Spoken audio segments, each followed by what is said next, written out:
Hey, what's up, everybody? This is Charles Sebastian. Welcome you guys to another episode of the Dreamers Pro Show, where we cover everything from sports, hot topics, classic debates, entertainment, and when we give you guys a fresh perspective on things and how we see them. And today we have an excellent show for you guys.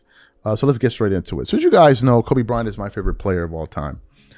And I think a lot of Kobe fans, and to a certain extent, even people that are not fans of Kobe Bryant, have been witnessing how the media has been trying to erase Kobe Bryant's legacy. Like, that's a fair assessment to make, right? And it's clear with these rankings, the things that has been said about him by former players. It's just been one thing after the other, to the point where now younger, uninformed fans who know nothing about Kobe Bryant actually believe these jackasses that are making comments about Kobe. You just can't make it up, right? To the point where now a conversation is even being had that Kobe wasn't that athletic. Who is stupid enough to believe this? Only people that didn't watch Kobe Bryant would say something like that. If you watch Kobe Bryant, there's no way you're saying that, the Kobe that was dunking on Dwight Howard and reverse slamming on Kevin Garnett and all of those acrobat. He wasn't that man. Anyway, so that's been going on. But I've noticed throughout the years, one of the more honest people that have been talking about Kobe Bryant has been Ric Bucher. And I don't think he's been like a Kobe defender. I think what Rick has been doing is saying what actually happened. And I think he looks like a Kobe defender where people try to distort reality and distort Kobe's legacy. So I came across an episode here from Ric Bucher's show, and I suggest and I implore you guys to please go subscribe to his channel. The channel is called United We Cast. Please make sure you guys go and subscribe to it. Top of the shelf work from Ric Bucher as always. And if I can, maybe one day I'll get him on the show just to talk basketball here. But anyway, so I tuned into a segment of his show and he was talking about LaMelo Ball. But then towards the tail end, he was talking about Kobe Bryant's legacy being erased. And I'm like, well, this is interesting here. What's making Rich touch on this? So then I clicked on the sound, and then Rich began to react to some comments from someone that we defended vehemently on this platform, Max Kellerman. Where Max Kellerman said the only thing that made Kobe Bryant better than Dwayne Wade was because he was 2 inches taller than him. Comments that I was totally unaware of. And I said, look, this is something we need to talk about because this disrespect is getting out of hand. And I'm glad that Ric Bucher is calling out Max Kellerman by name and addressing him for the disrespect. Take a listen to what Ric Bucher had to say directly towards Max Kellerman. There have been various runs made at Kobe in the service of trying to elevate LeBron James.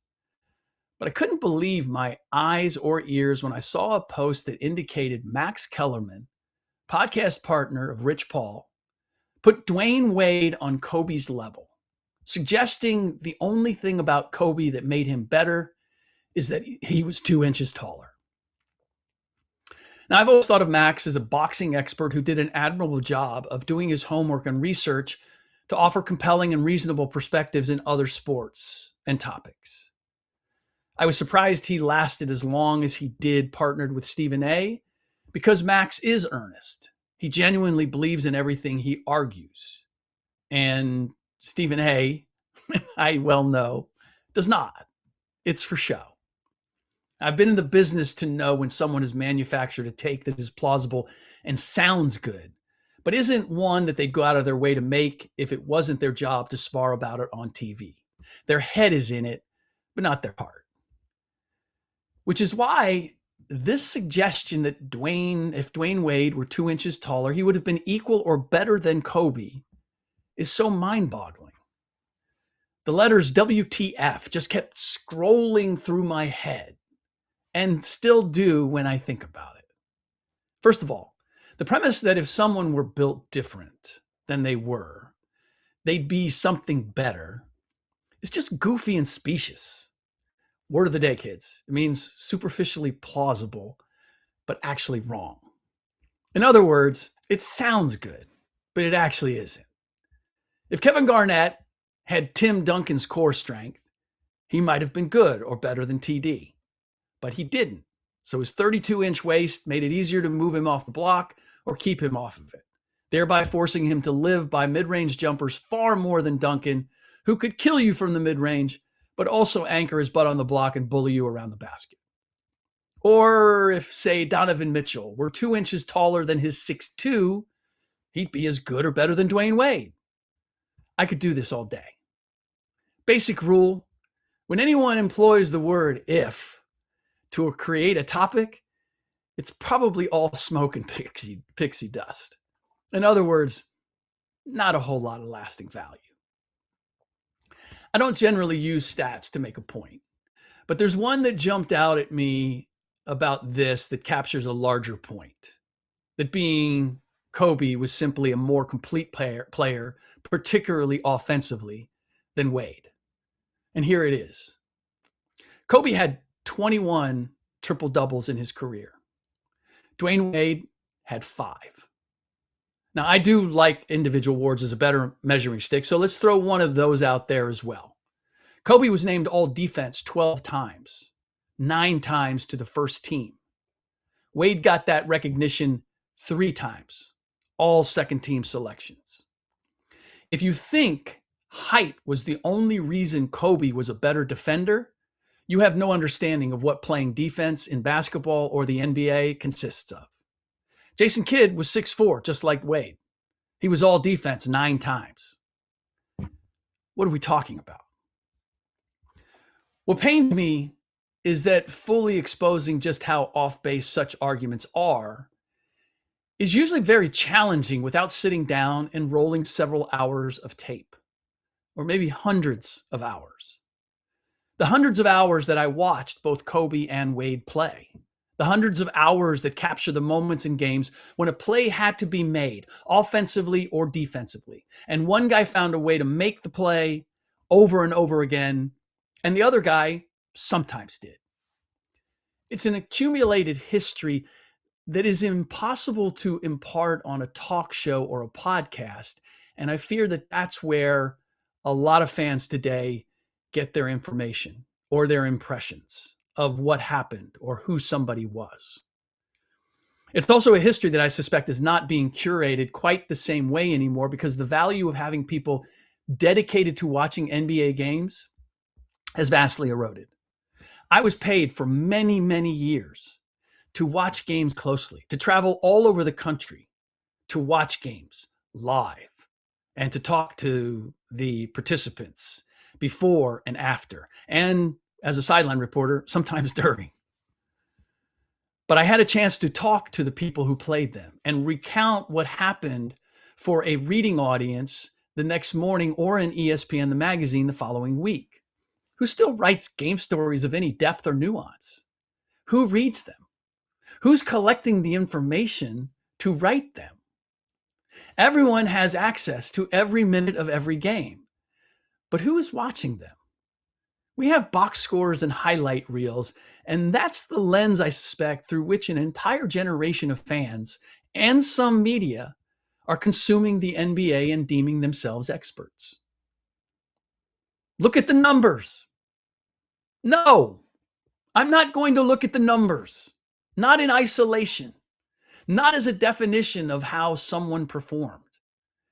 They might tell the story. They also very possibly might not. So you heard what Rick had to say. What are my thoughts about this? Look, this is something that's very frustrating for Kobe Bryant fans, because we know the truth. We know what was being said. But what has happened is so many of these clutch sports guys and these LeBron guys are controlling the media. They've been able to distort reality. It's the very reason Rich Paul has a podcast. His podcast is essentially there to rewrite LeBron's history. That's all.